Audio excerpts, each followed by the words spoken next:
Pangulong BBM at ang gobyernong to ay kontrolado ng mga oligarchs at mga bilyonaryong negosyante. Ipapakita ko sa inyo kung bakit at paano. Pakinggan natin mismo yung sinasabi ng mga bilyonaryong negosyante at mga oligarko. This president, yung naiba sa kanya is he's really actively seeking out consulting with various representatives of the private sector. And I think nakakagana sa business person, parang... It's the first time it has happened Parang talaga, that the president is so accessible to business tycoons. talagang Narinig nyo na nagsalita ay si Lance Gokongwei ng pamilya Gokongwei. Siya ang presidente ng JG Summit Holdings, isa sa pinakamalalaking kumpanya dito sa Pilipinas. Sila ang nagmamay-ari ng Robinsons, Cebu Pacific at ng Universal Robina Corporation. Siya na mismo ang nagsabi that the president is so accessible to the private sector, aka mga oligarko at mga bilyonaryong negosyante, at inadmit niya na ngayon lang to nangyari. Pakinggan natin yung isa pa na oligarko. Nowhere have I heard in any other country where the president meets with the private sector on a scheduled basis. It's unheard of.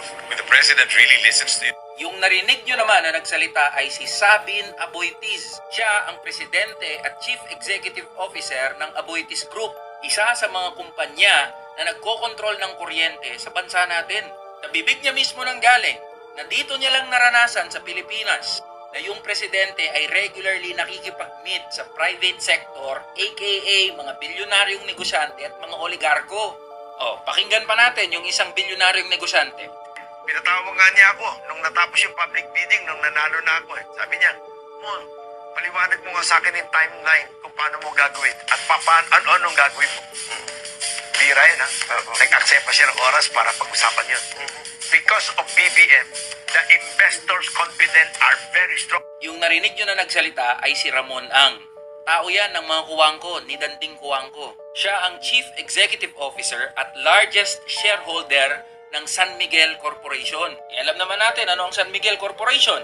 Isa sa mga pinakamatatanda, pinakamakapangyarihan, at pinakamalalaki na kumpanya dito sa bansa natin. Siya na mismo nagsabi na bihira na may presidente na magtatanong ano yung dapat na gawin. At dahil daw kay BBM, mataas ang confidence ng mga investors at ng mga malaking mamumuhunan dito sa bansa natin. Huli nating pakinggan tong isang bilyonaryong negosyante. 2023 was a record-breaking year for all our businesses. That was right after the opening of the economy. BBM had already come in to 2022.